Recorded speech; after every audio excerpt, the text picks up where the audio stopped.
ലോകത്തിലെ ഏറ്റവും ഉയരമേറിയ arch rail പാലം ഇനി ഇന്ത്യക്ക് സ്വന്തം. കാശ്മീരിലെ ചെനാബ് നദിക്ക് കുറുകെ ഇന്ത്യൻ റെയിൽവേ നിർമ്മിച്ച കൂറ്റൻ ആർച്ച് പാലം ജമ്മുവിൽ നിന്ന് ശ്രീനഗറിലേക്ക് യാത്രയുടെ പുതിയ വാതിൽ തുറക്കും. ഇന്ത്യൻ റെയിൽവേയുടെ ചരിത്രത്തിലെ ഏറ്റവും സങ്കീർണമായ നിർമ്മാണമായിരുന്നു ചെനാബ് ആർച്ച് പാലം. 359 മീറ്റർ ഉയരം, അതായത് ഈഫൽ ടവറിനേക്കാൾ 35 മീറ്റർ അധികം തലപ്പൊക്കം. നീളമാവട്ടെ അതിശയിപ്പിക്കുന്ന 1315 മീറ്റർ. കൊടുങ്കാറ്റോ ഭൂകമ്പമോ ഭീകരാക്രമണമോ അങ്ങനെ എന്തും നേരിടാൻ പോകുന്ന ഒരു പാലമാണ് ജമ്മു കാശ്മീരിന്റെ സ്വപ്നങ്ങൾക്ക് വഴിയൊരുക്കാൻ നിർമ്മാണം പൂർത്തിയായിരിക്കുന്നത്. ഉദ്ധംപൂർ ബാരാമുള്ള റൂട്ടിൽ വ്യത്യസ്ത ഉയരങ്ങളിലുള്ള മലയിടുക്കുകളെ ബന്ധിപ്പിച്ചാണ് പാലത്തിന്റെ നിർമ്മാണം.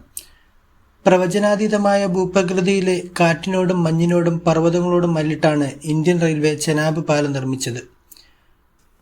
കാശ്മീരിലേക്കുള്ള റെയിൽ റൂട്ട് പൂർത്തിയാകണമെങ്കിൽ ചെനാബ് നദി കടക്കണം.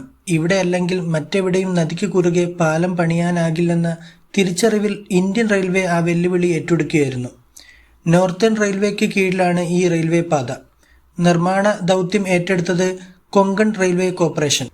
ലോകത്തിനു മുമ്പിൽ ഇന്ത്യയുടെ എഞ്ചിനീയറിംഗ് അഭിമാനം ഉയർത്തുന്ന പാലത്തിന്റെ നിർമ്മാണ ചെലവ് 1486 കോടി രൂപയാണ്. ഭൂകമ്പമാപിനിയിൽ 8 വരെ തീവ്രതയുള്ള ഭൂചലനത്തെ അതിജീവിക്കാനുള്ള ശേഷി പാലത്തിനുണ്ട്.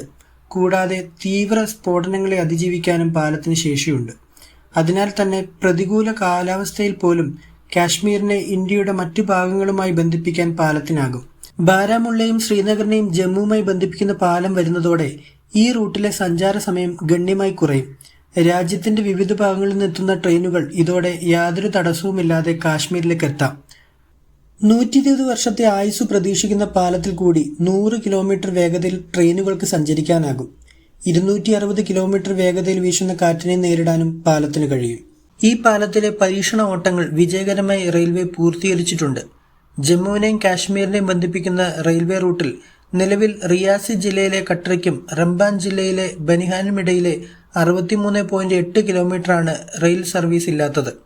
ചെനാബ് ഉൾപ്പെടുന്ന ഈ ഭാഗം കൂടി പൂർത്തിയായാൽ താഴ്വര പൂർണ്ണമായും ഇന്ത്യൻ റെയിൽവേയുമായി ബന്ധിക്കപ്പെടും. പിന്നെ കന്യാകുമാരി മുതൽ ശ്രീനഗർ വരെ ട്രെയിൻ ഓടും. റിപ്പബ്ലിക് ദിനത്തോട് അനുബന്ധിച്ച് ദില്ലി ശ്രീനഗർ വന്ദേഭാരത് സർവീസോടെ ചെനാബിലൂടെയുള്ള ഇന്ത്യൻ റെയിൽവേയുടെ കുതിപ്പിന് തുടക്കമാകുമെന്ന് പ്രതീക്ഷിക്കാം.